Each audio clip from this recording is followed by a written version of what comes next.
എല്ലാവർക്കും ടെക് ലൈമൽസിലെ സ്വാഗതം. നമ്മൾ ഡിസ്കസ് ചെയ്യാൻ പോകുന്നത് നമ്മുടെ പുതിയതായിട്ട് ഇറങ്ങാൻ പോകുന്ന നമ്മുടെ വിവോ T4Xനെ കുറിച്ചാണ്.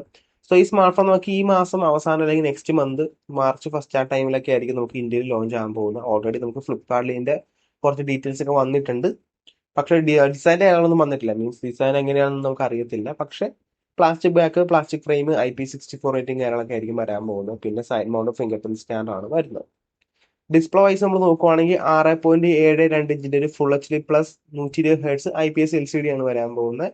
നമ്മുടെ T3Xനൊക്കെ പോലെ തന്നെയാണ്. 120 ഹെർട്സ് റിഫ്രഷ് റേറ്റ് ആണ്. 240 hertz touch sampling rate. Wide band L1 support ഉണ്ടാവും. 1000 നിറ്റ്സ് ആണ് ബ്രൈറ്റ്നസ് വരുന്നത്. HDR10+ സപ്പോർട്ടും കാണും. പാൻഡ ഗ്ലാസ് പ്രൊട്ടക്ഷൻ, പിന്നെ side mount finger print scanner. So അത്യാവശ്യം നല്ലൊരു ഡിസ്പ്ലേ തന്നെയാണ് കൊടുത്തിരിക്കുന്നത്. നല്ല ക്വാളിറ്റിയുള്ള ഡിസ്പ്ലേ തന്നെയായിരിക്കും. IPS LCD ഡിസ്പ്ലേ ആണ് വരുന്നത്. പിന്നെ ഈ പ്രൈസ് നമുക്ക് ഇത്രേ കിട്ടത്തുള്ളൂ. പിന്നെ ഓഡിയോയുടെ കാര്യം നമ്മൾ നോക്കുകയാണെങ്കിൽ ഡുവൽ സ്റ്റീരിയോ സ്പീക്കേഴ്സ് എന്തായാലും കാണും. പിന്നെ 3.5mm ജാക്ക് നമുക്ക് കിട്ടാൻ സാധ്യത കൂടുതലാണ്. മൾട്ടിമീഡിയ എക്സ്പീരിയൻസ് നല്ല തന്നെയായിരിക്കും. പെർഫോമൻസ് അതിൽ ഹൈലൈറ്റ് എന്ന് പറഞ്ഞാൽ പെർഫോമൻസിന് നമ്മൾ പറയുന്നത് നമുക്കിവിടെ കിട്ടുന്നതെന്ന് പറഞ്ഞാൽ മീഡിയടെക് ഡയമൻസിറ്റി 7300 ആണ് വരുന്നത്. ഈ പ്രൈസ് റേഞ്ചിൽ നല്ലൊരു ചിപ്സെറ്റ് തന്നെയാണിത്.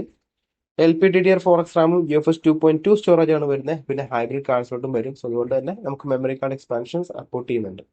അടിപൊളി പ്രോസറാണ്. ശരിക്കും നല്ല എഫിഷ്യന്റ് ആണ്. ഹീറ്റിംഗ് ഇഷ്യൂസോ കാര്യങ്ങളൊന്നും ഇല്ല. ഗെയിമിങ്ങിനൊക്കെ പറ്റിയ പ്രോസർ തന്നെയാണ്. ലോ ബഡ്ജറ്റിൽ ഗെയിം കളിക്കാൻ പറ്റിയ സ്മാർട്ട് ഫോൺ തന്നെയാണ്. ആദ്യത്തെ സ്കോർ നമ്മൾ നോക്കുവാണെങ്കിൽ ടോട്ടൽ 6,77,311 വരുന്നത്. CPU 2,11,254, GPU 1,47,439 വരുന്നത്. അത്യാവശ്യം നല്ല ബെഞ്ച് മാർക്ക് സ്കോർ ചെയ്യുന്നുണ്ട്. OS നമ്മൾ നോക്കുവാണെങ്കിൽ ഫൺ ടച്ച് OS 15 ആണ്. നല്ല ഒപ്റ്റിമൈസ്ഡ് ആയിട്ടുള്ള UI ആണ്. പ്രത്യേകിച്ച് പെർഫോമൻസിന് അകത്ത് നല്ലോണം ഒപ്റ്റിമൈസ്ഡ് ആണ്. Android 15 out of the box. പിന്നെ ബഡ്ജറ്റ് ഫോൺ ആയതുകൊണ്ട് തന്നെ നമുക്ക് 2 വർഷം സ്റ്റാൻഡേർഡ് അപ്ഡേറ്റും 3 വർഷം സെക്യൂരിറ്റി അപ്ഡേറ്റ് ആണ് വരുന്നത്. ക്യാമറ നമ്മൾ നോക്കുവാണെങ്കിൽ ഇതിലും ക്യാമറ ഓറിയന്റഡ് സ്മാർട്ട് ഫോൺ അല്ല. സോ അതുകൊണ്ട് തന്നെ വലിയ പ്രതീക്ഷയൊന്നും വേണ്ട. പ്രൈമറി ഒരു 50 mega pixel f1.8 epsilon sensor ആണ്. OS ഉണ്ടോ ഇല്ലയോ എന്നൊരു സംശയമുണ്ട്. OS വരുവാണെങ്കിൽ അത്ര നല്ലത്. 4K 30 FPS ആണ് മാക്സ് റെക്കോർഡ് ചെയ്യാൻ പറ്റുന്ന 2 മെഗാ പിക്സൽ ഡെപ്ത്.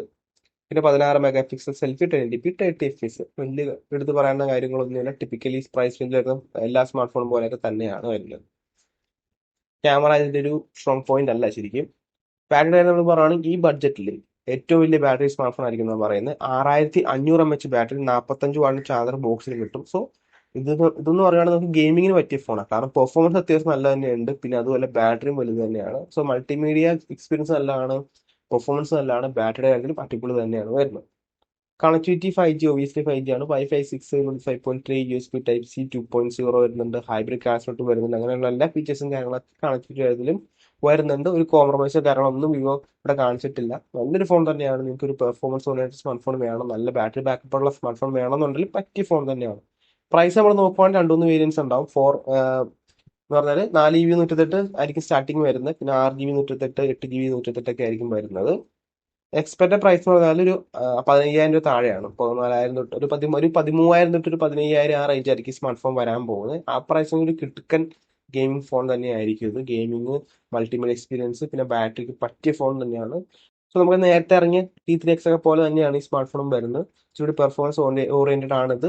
ഡയമൻസിറ്റി 7300 ആണ് വരുന്നത്. 6500 mAh ബാറ്ററി വരുന്നുണ്ട്. കിടക്കാച്ചി ഫോൺ തന്നെയാണ്. നിങ്ങളിപ്പോൾ 15,000 താഴെ ഒരു ഗെയിമിംഗ് ഫോൺ നോക്കുന്ന ആൾക്കാരാണെങ്കിൽ ഒന്ന് വെയിറ്റ് ചെയ്യുക. സ്മാർട്ട് ഫോൺ ഇറങ്ങുന്നവരെ ഒന്ന് വെയിറ്റ് ചെയ്യുക.